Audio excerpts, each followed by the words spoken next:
ही चर्चाच असावी अशी माझी अपेक्षा आहे. कल्पनाच वेदनादायी आहे आणि यात मनाला वेदना होतात. असं आपण मिळून काम केलेलं, एवढं संघर्ष करून आपण इथपर्यंत आलोय आणि असं जर काही झालं चुकून, म्हणजे होऊ नये हीच ईश्वरचरणी प्रार्थना आहे. पण झालं तर ती खूप वेदनादायी असेल. राज्यामध्ये पुन्हा एकदा ऑपरेशन टायगरची जोरदार चर्चा सुरू आहे. गेल्या 2 दिवसापासून सातत्यानं ही चर्चा जी आहे ती महाराष्ट्राच्या राजकारणामध्ये सुरू असलेली पाहायला मिळते. ठाकरे गटाचे 6 खासदार जे आहेत ते शिवसेना शिंदे गटामध्ये जाणार असल्याची ही चर्चा आहे. यामध्ये प्रामुख्यानं जे नाव येतंय ते धाराशिवचे ठाकरे गटाचे खासदार ओमराजे निंबाळकर यांचं नाव आहे. ओमराजे निंबाळकर आणि आमदार कैलास पाटील ही जोडी जी आहे ती उद्धव ठाकरे आणि मातोश्रीवर अत्यंत निष्ठावान शिवसैनिक म्हणून त्यांची ही ओळख आहे. मात्र ओमराजे निंबाळकर शिवसेना शिंदे गटामध्ये जाणार असल्याची ही चर्चा आहे. आपल्यासोबत आमदार कैलास पाटील आहेत. नेमकं त्यांची काय भूमिका आपण जाणून घेणार आहोत.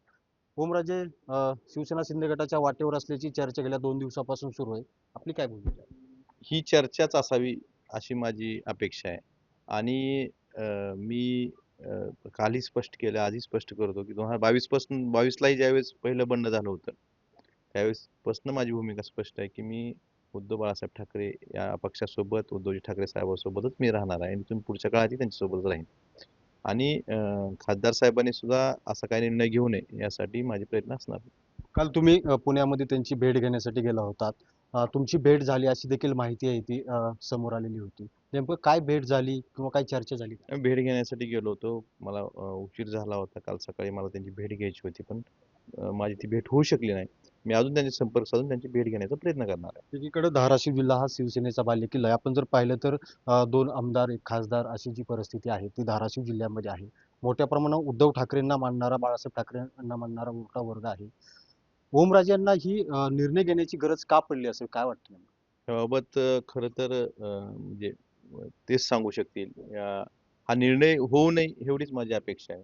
आणि काय कारण किंवा कशामुळे गरज पडली हे कदाचित तेच सांगू शकतील. संजय राऊत म्हणतायत की त्यांच्यावर दबाव आहे. जे पवनराजे हत्याकांड आहे त्याचा निकाल आहे. त्याचा त्या संदर्भात दबाव आहे असं ते सांगतायत. मग तेच याबाबत काय दबाव होता का नाही, हे ते स्वतःच सांगू शकतील. याबाबत खरंच मला कुठली गोष्ट कल्पना नाही. खरं तर आपण केवळ सहकारी नाही तर आपण चांगले मित्र मित्र आहात. सातत्यानं ओमराजे आणि कैलास पाटील म्हणजे एका नाण्याच्या 2 बाजू असं पूर्ण महाराष्ट्रानं बघितलेलं आहे. मातोश्रीवर देखील आपली तशीच ओळख आहे. आता एक बाजू जी आहे ती दुसऱ्या गटामध्ये जाण्याबाबत मोठं चर्चा सुरू आहे. काय नेमकं भावना वाटते तुम्हाला? नाही खरं तर म्हणजे ही कल्पनाच वेदनादायी आहे आणि यात मनाला वेदना होतात. असं आपण मिळून काम केलेलं, एवढं संघर्ष करून आपण इथपर्यंत आलोय आणि असं जर काही झालं चुकून, म्हणजे होऊ नये हीच ईश्वरचरणी प्रार्थना आहे. पण झालं तर ती खूप वेदनादायी असेल. उद्धव ठाकरेंशी काय बोलणं झालं या विषयावर सगळ्या?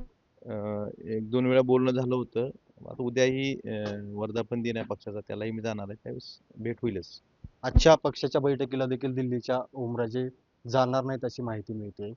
अ, हे सगळं म्हणजे त्या प्रवेशाच्या दिशेनं सकारात्मक वातावरण त्यांचं दिसतं सगळं. मी आपल्या माध्यमातूनच काही ठिकाणी वाचलं, की माझी भूमिका ते म्हणजे त्यांची भूमिका 20 तारखेनंतर निकालानंतर स्पष्ट करणार आहेत, असं त्यांनी सांगितलेलं आहे. एवढंच मला आज आज तरी माहीत आहे. कैलास पाटील मातोश्रीचे एकनिष्ठ असणार. 100%. पण जर पाहिलं तर हे कैलास पाटील होते. ओमराजे निंबाळकर हे आणखीन कुठलीही याबाबत जी चर्चा सुरू आहे ती केवळ अफवा ठरावी अ, असं जे मत आहे ते त्यांनी व्यक्त केलेलं आपल्याला पाहायला मिळतं. बालाजी सुरवसे, साम टीव्ही, धाराशिव.